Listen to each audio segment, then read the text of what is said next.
கும்பகோணத்தைச் சேர்ந்த இம்ரான் என்பவர் கேட்குறார். என்ன கேட்குறாருன்னா, முதல்ல ஒரு ஹதீஸை எழுதிவிட்டு அந்த ஹதீஸை ஒட்டி ஒரு கேள்வி கேட்குறார். ஹதீஸ் என்னவென்றால், அபுபக்ரா வெளியே அறிவித்தார், ஜமல் போர் சமயத்தில் அதில் ஈடுபட்டவர்களுடன் நானும் சேர்ந்து கொண்டு ஆயிஷா அவர்களுக்கு ஆதரவாக போரிட முனைந்த போது இறை தூதர் ஸல்லல்லாஹு அலைஹி வஸல்லம் அவர்களிடமிருந்து நான் செவியுற்றிருந்த ஒரு சொல் எனக்கு பயனளித்தது. பாரசீகர்கள் கிஸ்ராவின் மகளை தங்களுக்கு அரசியாக்கி விட்டார்கள் எனும் செய்தி இறை தூதர் அவர்களுக்கு எட்டிய போது அவர்கள் தம் ஆட்சி அதிகாரத்தை ஒரு பெண்ணிடம் ஒப்படைத்த சமுதாயம் ஒருபோதும் உருப்படாது என்று கூறினார்கள். இதுதான் நபி எனக்கு பயனளித்த நபி அவர்களின் சொல். புகாரி 4425. பெண்கள் ஆட்சி செய்தால் சமுதாயம் உருப்படாது என்ற பொருளில் இந்த ஹதீஸ் கூறுகிறது. நாத்திகர்கள் இந்த ஹதீஸை பெண்ணுரிமைக்கு எதிரானதாக காட்டுகிறார்கள். மேலும் இங்கிலாந்தை பல ஆண்டுகளாக ஆட்சி செய்தவர் எலிசபெத் எனும் ஒரு பெண் தானே என்றும் கேட்கிறார்கள். இங்கிலாந்து உருப்படாமல் சென்று விட்டதா என விமர்சித்து உள்ளனர். இந்த ஹதீஸின் விளக்கம் என்ன? பெண்கள் ஆட்சிக்கு வரக்கூடாது என்பது தலைமை பொறுப்புக்கு மட்டுமா அல்லது மற்ற சிறு பதவிகளுக்குமா? அவர்கள் ஆட்சி செய்வதை இஸ்லாமியன் தடுக்கிறது? இவ்வளவையும் சேர்த்து இம்ரான்கிறவர் கேட்குறார். இந்த கேள்வியை இன்னும் கொஞ்சம் விளக்கி விட்டு சொன்னால் தான் உங்களுக்கு புரியும். இந்த கேள்வி என்னன்னு கேட்டால், ஆயிஷா நாயகி அவர்களுக்கும் அலி அவர்களுக்கும் நடந்த போர் வந்து ஒட்டக போர்னு சொல்லுவாங்க, ஜமல். எதுக்கு இந்த போர் நடந்தது என்று கேட்டால், உஸ்மான் ரலியல்லாஹு அன்ஹு அவர்கள் படுகொலை செய்யப்பட்ட பிறகு அந்த கொலையாளிகள் மீது அலி நடவடிக்கை எடுக்கவில்லை. எடுக்காது மாத்திரம் இல்லாமல் அந்த கொலையாளிகளுக்கு பதவிகள் எல்லாம் கொடுத்தார், பக்கத்தில் வைத்து கொண்டார். அப்போ இவர் மீது ஒரு சந்தேகம் சமுதாயத்துக்கு ஏற்பட்ட அடிப்படையில் தான் ஆயிஷா நாயகி என்ன செய்கிறான். அப்போ ஆயிஷா நாயகி மற்றவங்களாம் ஹஜ்ஜிக்கு போயிருக்கிறாங்க. இதை கேள்விப்பட்டு அங்கிருந்தே படை திரட்டி கொண்டு என்ன செய்கிறாங்க, வந்து மக்காவில் இருந்த நிறைய ஹாஜிகள்லாம் சஹாபாக்கள்லாம் அங்கே தான் இருக்கிறாங்க. அவங்கள படை திரட்டி கொண்டு என்ன செய்கிறாங்கன்னு கேட்டால், அலி அவர்களை எதிர்ப்பதற்காக போர் செய்வதற்காக புறப்பட்டு வருகிறார்கள். வந்து அந்த போரும் நடந்தது. அந்த போரில் ஆயிஷா நாயகி அணி தோற்று போய்விட்டது ஒரு விஷயம். ஆனால் அந்த போர் நடந்தது. அந்த போருக்கு பேர் தான் ஒட்டகப்போர். இப்போ அந்த ஒட்டகப்போரில் அந்த அபூபக்ராங்கிற ஒரு சஹாபி கலந்து கொள்ள விரும்புகிறார். ஏன் விரும்புகிறார்னு கேட்டால், இந்த ஹதீஸுடைய கருத்தை விளக்கிட்டால் தான் உங்களுக்கு தெளிவு கிடைக்கும். அபூபக்ரா என்ன செய்கிறாருன்னா, இப்போ ஆயிஷா பக்கம் தான் நியாயம் இருக்குது, அலி சந்தேகத்துக்குரியவராக தான் அவருடைய நடவடிக்கை இருக்குது என்ற காரணத்தினால் நானும் ஆயிஷா நாயோட சேர்ந்து அந்த போரில் வந்து கலந்து கொள்ள நினச்சேன். எனக்கு ஒரு நபி மொழி யாபத்துக்கு வந்துச்சு, அது எனக்கு ரொம்ப பயனுள்ளதாக இருந்துச்சு, நான் போரில் கலந்துக்கிறல.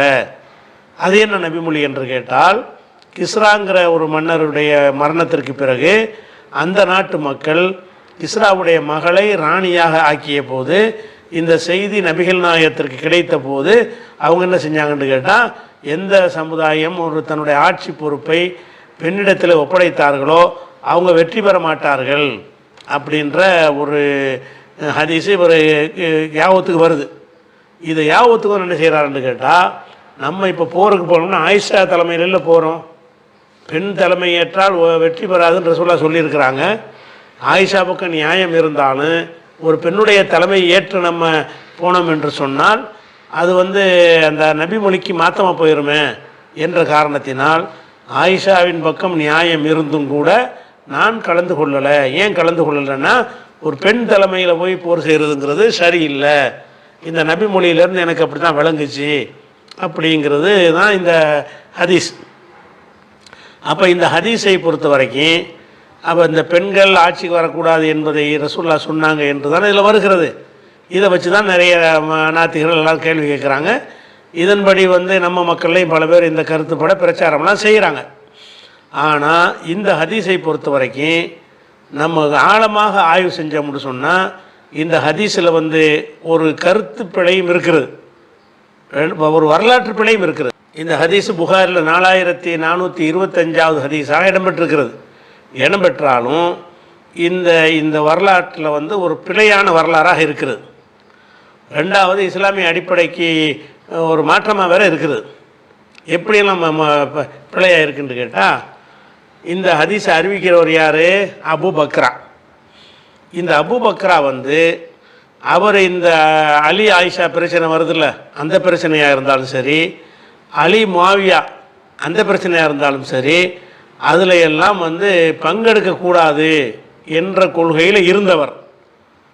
இதில் பங்கெடுக்கலாம்னு நினச்சிருக்கார் அவர். ஆயிஷா நாயோட போய் பங்கெடுக்க ரெடியாக இருக்கிறாரு. ஒரு பெண் தலைமை தாங்கிறதுனால தான் நம்ம போகக்கூடாதுன்னு சொன்னாரே தவிர, சண்டையில் கலந்துக்கிறதுல ஒரு மாற்றம் கிடையாது, அவருக்கு மாற்று கருத்து கிடையாது என்று இந்த ஹதீஸ் சொல்கிறது. ஆனால் இதே அபூபக்கராவுடைய இன்னொரு ஹதீஸ் என்ன இருக்குது, இந்த ஹதீஸை நீங்கள் பார்த்துட்டீங்கன்னா உங்களுக்கு வழங்கும். இதுவும் ஹதீஸ் தானே, இதுவும் ஹதீஸ் தான். அது என்ன ஹதீஸ்ன்னு சொன்னால், இது புகாரில் 31வது ஹதீஸ். அஹ்னஃப் பின் கைஸ் என்பவர் அறிவிக்கிறார். அவர் என்ன அறிவிக்கிறார்னு கேட்டால், நான் ஆயுதம் தரித்து கொண்டு அலி அவர்களுக்கு சப்போர்ட்டாக போரில் கலந்துக்கிறதுக்கு நான் கிளம்பிக்கிட்டு இருந்தேன். அதில் அந்த ஒட்டக போகிறோம், மாவியாவுடைய போர் நடக்கும் பொழுது இவர் என்ன செய்கிறாரு, அலிக்கு நம்ம ஆதரவாக போவோமே அப்படின்னு சொல்லிட்டு அஹ்னஃப் பின் கைஸ் என்பவர் தஹப்துல் அன்சுர ஹாதர் ரஜுல, இந்த அலிக்கு சப்போர்ட் பண்ணுவதற்காக வேண்டி நான் புறப்பட்டேன். புறப்படும்போது ஃபலக்கு அனி அபூபக்ரா, இந்த அபூபக்கரான்னு பேசிட்டு தான் அவர். அபூபக்கரா இவரை பார்க்குறார், என்னை பார்த்தார். பார்த்து ஃபகால் ஐன துரிது, எங்கே போகிற என்று கேட்டார். கொடுத்து நான் சொன்னேன், அன்சுர் ஹாதர் ரஜுல, அந்த மனிதருக்கு உதவ போகிறேன், அந்த மனிதருங்கிறது அலி, அலிக்கு உதவ போகிறேன் அப்படின்னு அவர் சொல்கிறார். கால அப்போ அபூபக்கரா சொல்கிறாரு, இருஜே நீ போயிரு, இப்போ இன்னி திரும்பி போயிரு, இப்போ இன்னி சமயத்து ரசூலுல்லாஹி ஸல்லல்லாஹு அலைஹி வஸல்லம் யக்குல், நபிகள் நாயகம் ஸல்லல்லாஹு அலைஹி வஸல்லம் சொல்லியதை நான் கேட்டிருக்கிறேன். என்ன கேட்டிருக்கிறேன், இதழ் தக்கல் முஸ்லிமானி பி செய்பிஹிமா, இரண்டு முஸ்லீம்கள் வாழ்முனையில் மோதிக்கொண்டார்கள் என்று சொன்னால் ஃபல் காத்திலு ஒல் மக்தூலு ஃபின்னார், கொலையாளியும் கொல்லப்பட்டவரும் நரகத்தில் இருப்பார்கள் அப்படின்னு ரசூலுல்லாஹ் சொன்னதை நான் கேட்டிருக்கிறேன். அப்போ முஸ்லீமுக்கு சண்டை நடக்குது, நீ ஒரு பக்கம் போய் நின்றீன்னு சொன்ன, எந்த பக்கம் போய் நின்றாலும் சரி 2 பேர் நரகத்துக்கு போயிடுவீங்க.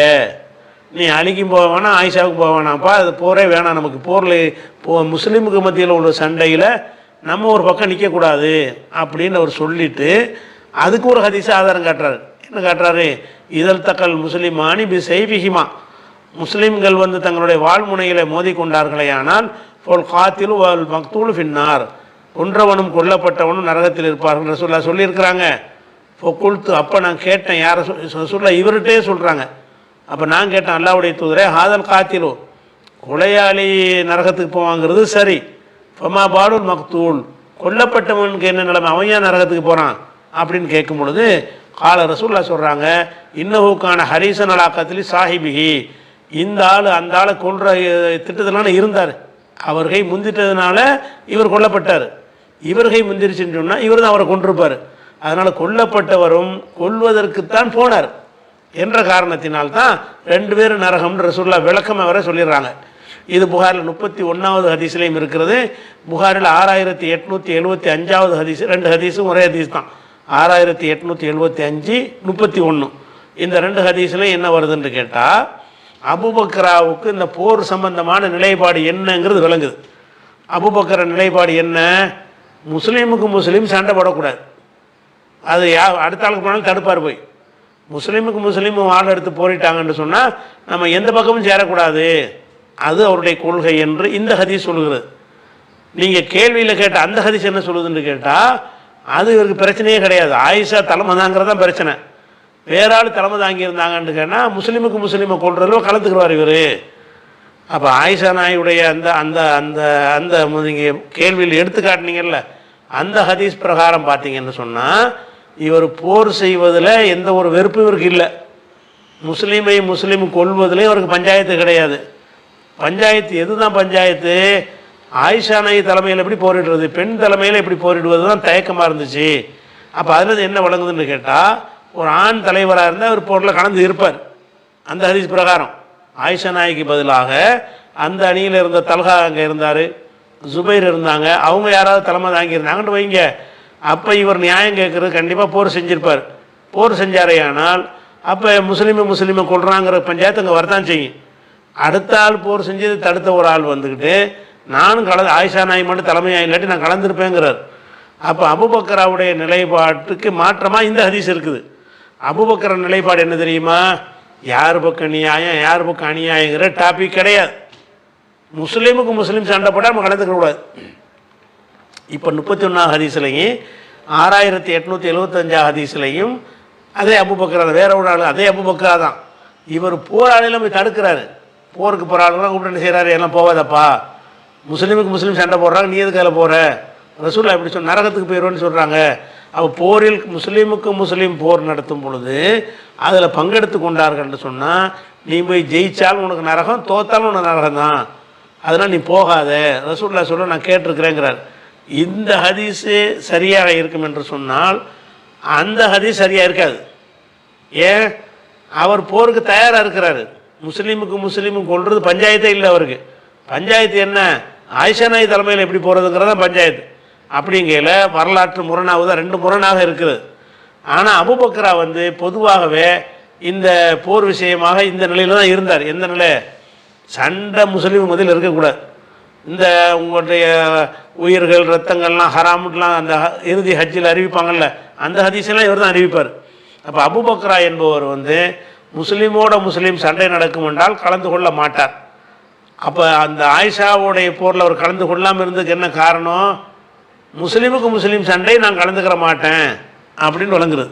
அப்படி இருக்கும் பொழுது பெண் தலைமை ஏற்றதுனால தான் கலந்துக்கிறலங்கிறது அது ஒரு இந்த ஆயிஷா நாய்க்கு எதிராக ஒரு கருத்தை விதைப்பதற்காக வேண்டி, அலிபக்கம்தான் நியாயம் இருக்குங்கிறத விதைப்பதற்காக வேண்டி இடைச்செருகளாக யாரோ நுழைத்த செய்தியாக தான் அது இருக்க முடியும்.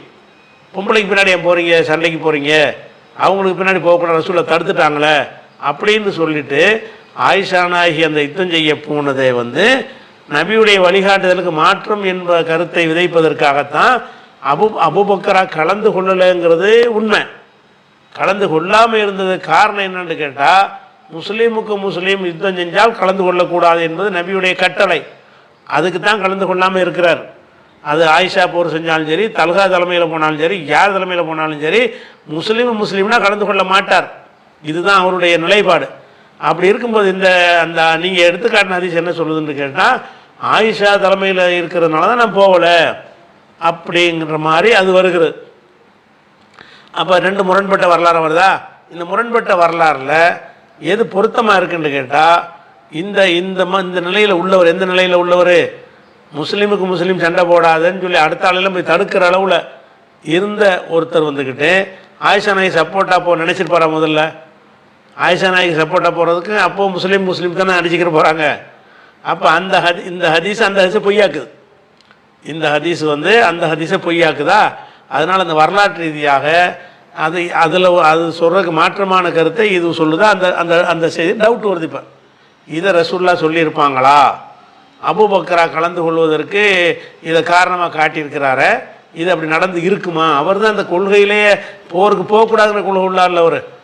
அபூபக்கராங்கிறது நியாய அநியாயத்தெல்லாம் கடந்து முஸ்லீமுக்கு முஸ்லீம் சண்டை போட்டால் போக மாட்டேன் அந்த ஒரு கருத்தில் அவர் இருந்திருக்கார் என்ற காரணத்தினால் இந்த காரணம் இருக்க முடியாது என்று நம்ம விளங்க முடியுதா. ஒன்று. ரெண்டாவது என்னென்னு கேட்டால், அந்த ரசூல்லா சொன்னாங்கன்னு அந்த செய்தி இருக்குல்ல, அந்த செய்தி இஸ்லாமிய பேச பிரகாரம் தப்பு, ரசூல்லா சொல்லியே இருக்க மாட்டாங்க.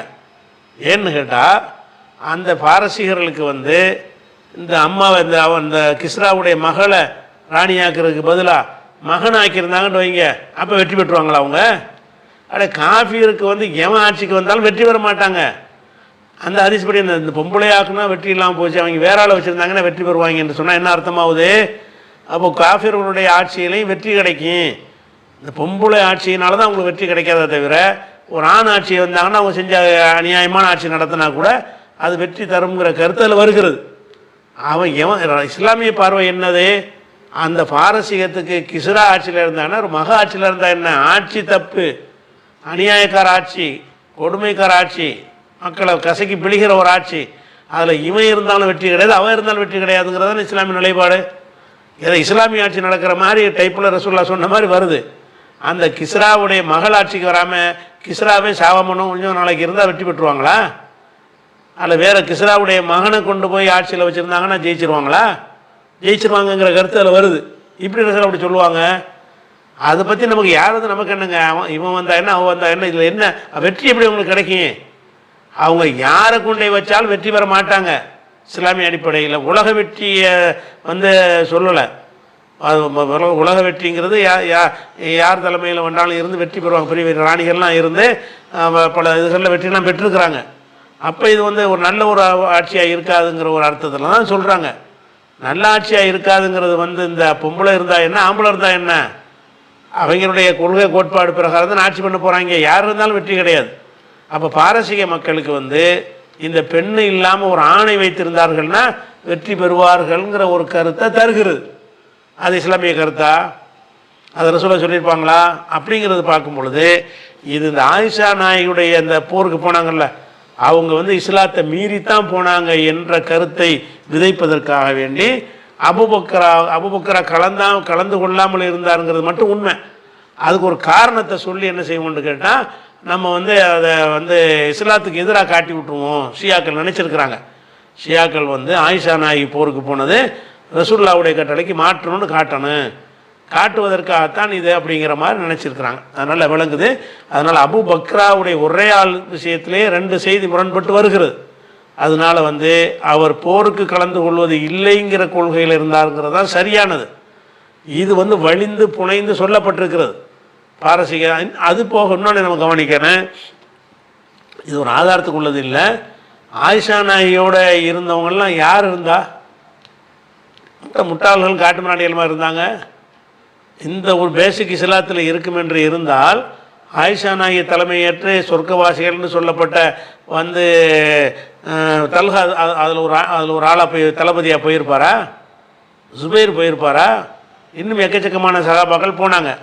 அப்போ அது மாதிரியா இன்னும் சொல்ல போனால் இவர் நம்ம அலிரலிலானுவாத நினச்சிருக்கானே பொம்பளை தலைமை அதை ஒரு பிரச்சாரம் ஆக்கியிருக்கணும்ல. அவர் பொம்பளை தலைமையில் வந்திருக்கிறாங்க, அதனால் நீங்கள் ஆதரிக்காதீன்னு அவர் சொன்னாரா? அப்போ அப்படி அது ஒரு பிரச்சனையாக நீங்கள் இருக்கவே இல்லை. அவங்கள தலைமையை ஏற்றுக்கொண்டு அவ்வளோ மக்கள் திரண்டு போகிறாங்க. அவ்வளோ மக்களும் திரண்டு போகிறாங்கன்னா என்ன அர்த்தம்னு கேட்டால், பொம்பளை ஆட்சிக்கு வர்ற சம்பந்தமான ஒரு நிலைப்பாடு இஸ்லாத்தில் இல்லை, சொல்லப்படலை. வரக்கூடாது என்றோ வரணும் என்றோ சொன்னதற்கு எந்த ஒரு ஆதாரமும் இல்லை. அதனால தான் அந்த சம்பவமே நடந்தது. ஆயிஷா நாயகி அந்த ஒரு ரசூலுல்லாஹ் அப்படி தான் சொன்னாங்கன்னா உடனே விலகி போயிருப்பாங்களே.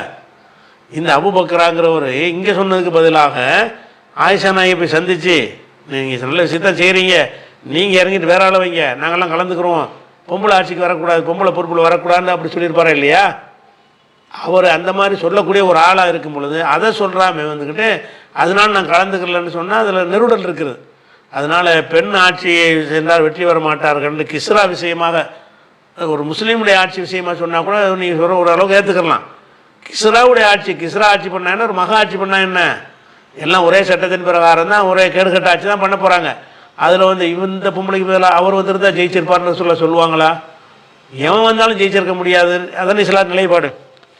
பாரசீகத்துடைய ஆட்சியில் வந்து கிஸ்ரா வந்தாலும் ஒன்று தான், கிஸ்ரா மகள் வந்தாலும் ஒன்று தான். அவங்க ஜெயிக்க மாட்டாங்க, வெற்றி பெற மாட்டாங்க, ஒழுங்கான ஒரு ஆட்சி நடத்த மாட்டாங்க. அப்படித்தான் ரசூலுல்லாஹ் சொல்லுவாங்களே தவிர இல்லை இவனுக்கு பதில் அவன் வந்து தான் நல்லா வந்திருக்குங்களா அப்படி எப்படி சொல்லுவாங்களா? அப்போ அந்த கருத்துலையும் ஒரு பிழை இருக்கிறது ஒன்று. வரலாற்று ரீதியாக இந்த பிழை இருக்கிறது. அபூபக்கரா வந்து அந்த நிலையில் அவர் இருக்கவே இல்லை. அவர் போருக்கு போகக்கூடாதுங்கிறதையே கொள்கையாக வச்சுருந்தார்.